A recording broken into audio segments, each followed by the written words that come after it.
ఆంధ్రప్రదేశ్ ఎన్నికల్లో టీడీపీ కూటమి ఘన విజయం సాధించడంతో ఆ పార్టీ అధినేత ముఖ్యమంత్రి నారా చంద్రబాబు తెలంగాణపై స్పెషల్ ఫోకస్ పెడుతున్నారట.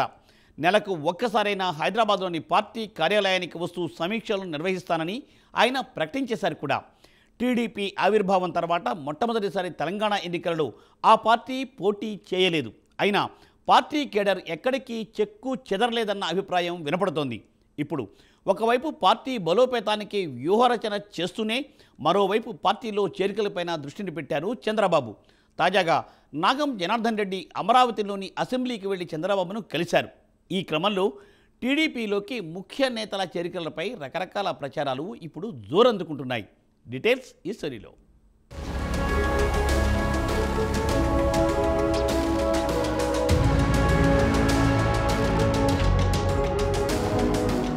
మళ్లీ తెలంగాణలో తెలుగుదేశానికి పూర్వ వైభవం తీసుకురావాలని పార్టీ అధినేత చంద్రబాబు నాయుడు పట్టుదలతో ఉన్నారు. ఏపీలో ఘన విజయం సాధించడంతో ఆయన తెలంగాణపై ఫోకస్ పెడుతున్నారు. ఆంధ్రప్రదేశ్ నుంచి హైదరాబాద్కు వచ్చి ఎన్టీఆర్ ట్రస్ట్ భవన్లో నేతలు ముఖ్య కార్యకర్తలతో ప్రత్యేక సమావేశాలు నిర్వహించి వెళుతున్నారు. తెలంగాణలో టీడీపీకి పునర్వైభవం తీసుకువస్తామని క్యాడర్కు భరోసా ఇస్తూ వస్తున్నారు.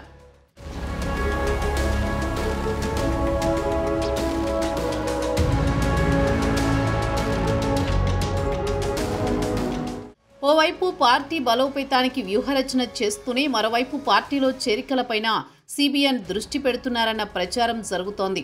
ఆ మధ్య బీఆర్ఎస్ నుంచి గెలిచిన టీడీపీ మాజీ నేతలు చంద్రబాబుని హైదరాబాద్లో కలిసినప్పుడు వారు టీడీపీలో చేరతారని పెద్ద ఎత్తున ప్రచారం జరిగింది. ఆ క్రమంలో ఉమ్మడి రాష్ట్రంలో టీడీపీ అధికారంలో ఉన్నప్పుడు కీలక పదవులు అనుభవించిన టీడీపీ సీనియర్లు చంద్రబాబును కలుస్తుండడం ప్రాధాన్యత సంతరించుకుంది.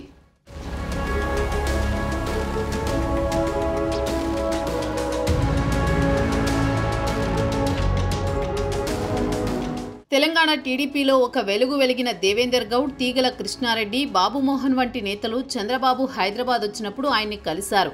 అప్పట్లో తీగల కృష్ణారెడ్డికి తెలంగాణ టీడీపీ పగ్గాలు అప్పజెప్తారన్న ప్రచారం కూడా జరిగింది. అలాగే వచ్చినప్పుడల్లా హైదరాబాద్లో చంద్రబాబుని పలువురు నాయకులు కలుస్తుండటంతో వారు మళ్లీ సొంత గూటికి చేరుతారన్న టాక్ నడిచింది.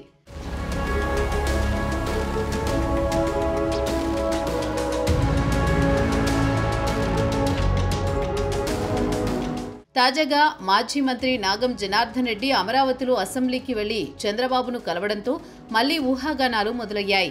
నాగం జనార్దన్ రెడ్డితో కలిసినప్పుడు మళ్లీ తెలంగాణలో టీడీపీని బలపరిచేందుకు మీ సహాయ సహకారాలు ఏమైనా అవసరమైతే వాడుకుంటామని చంద్రబాబు అన్నారంటున్నారు. అదేవిధంగా వచ్చే ఎన్నికల నాటికి పరిస్థితులను బట్టి మాజీ మంత్రి తలసాని శ్రీనివాస్ యాదవ్ కూడా టీడీపీలోకి వచ్చే అవకాశాలున్నాయన్న ప్రచారం జరుగుతోంది.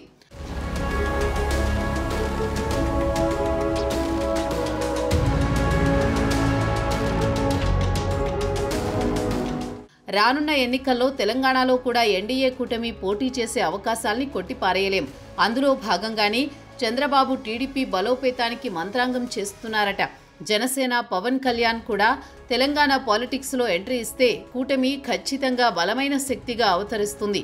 అలాగే హైదరాబాద్లో సెటిలర్లు ఎక్కువ కాబట్టి గ్రేటర్ ఎన్నికల్లో 3 పార్టీలు కలిస్తే కూటమికి ప్లస్ అయ్యే పరిస్థితుల్ని కాదనలేం. ఆ లెక్కలతో తెలంగాణ సీనియర్లు చంద్రబాబుతో టచ్లోకి వెళుతున్నారన్న ప్రచారం జరుగుతోంది.